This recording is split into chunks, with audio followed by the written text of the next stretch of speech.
What is up mga guys? On the way na kami ngayon sa airport.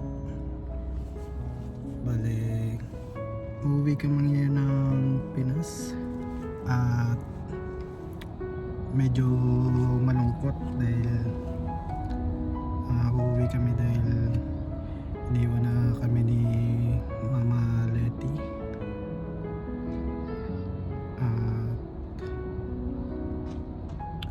Yun. So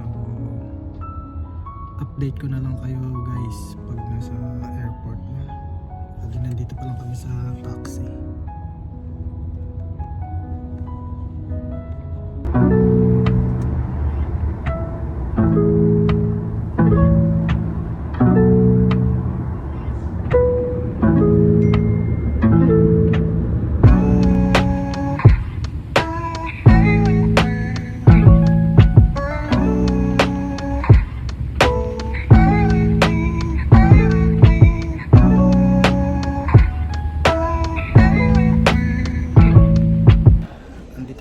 Sa airport, alas 2 pala sasakay na kami ng aeroplano at 12:45 pa lang dito.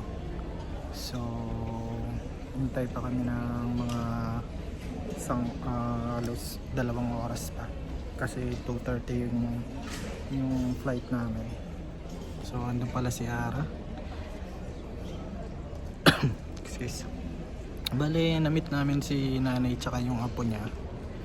Umuwi yung maglola dahil ayaw niyang iwan yung apo niya dun sa nanay at tatay nung bata dahil ayaw niyang ipalaga sa ibang tao. Kaya inuwi na lang niya. So tinulungan namin si lola, si nanay, yung maleta niya ako na buhat.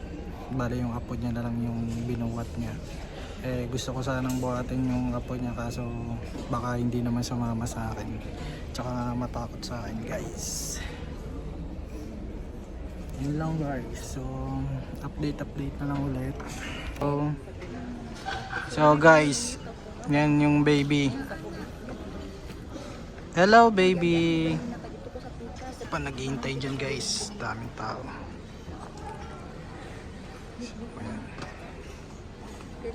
Wow, galing talaga ng baby na yan ah. Oh, sleep ka na. Sleep na ang bebe. Ay! Ay!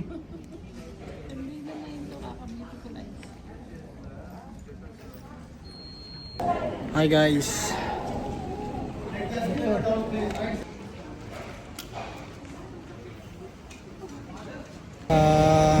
Darating lang namin dito, kapapasok lang namin ng aeroplano.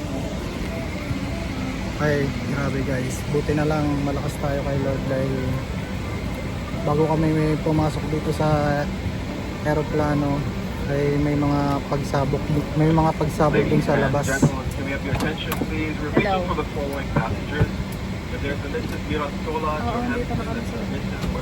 Mirasola Johansson and Mrs. Medellin Veneno. Mrs. Medellin Sereno. Would you please make yourself known to a crew member? Thank you. Hi guys, marami din nakalimay.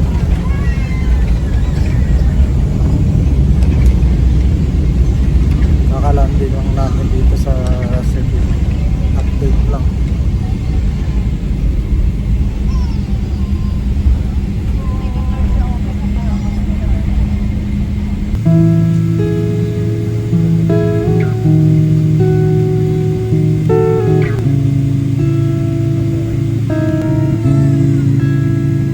Hippie movement.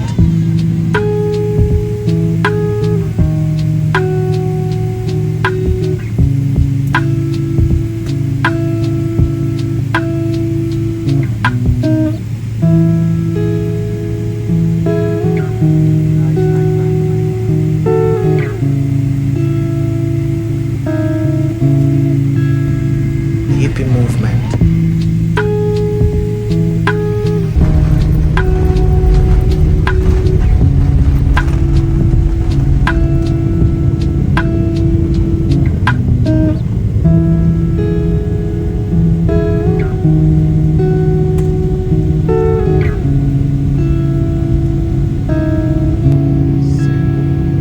hippie movement.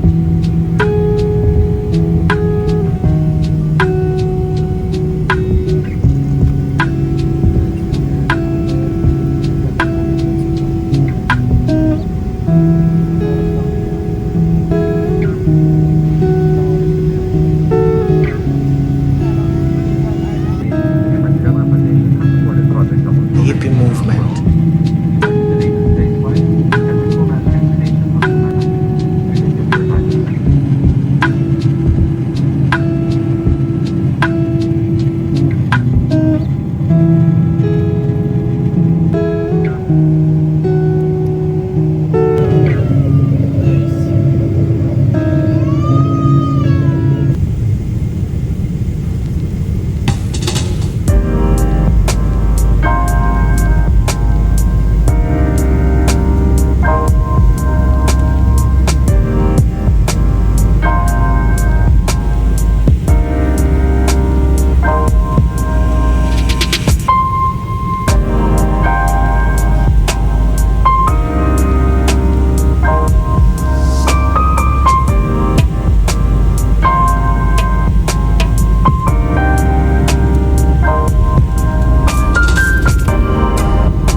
Dito na kami guys sa loob ng flight. Hinihintay na lang namin yung baggage namin. Tapos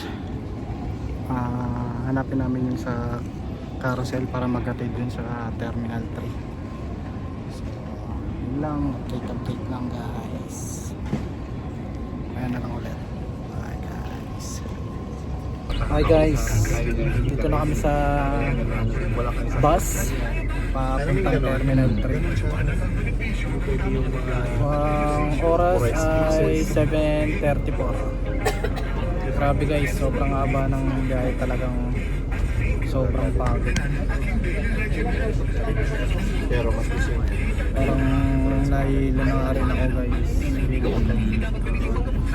Pero siguro ang biyahe ng Clark to Terminal 3 is 2 hours and 30 minutes. So matagal-tagal pa ulit. So doon na lang ulit sa terminal or dyan na lang sa bahay tayo magkita. Dahil pagod na ako mag-vlog. So guys. Sinabi ko nga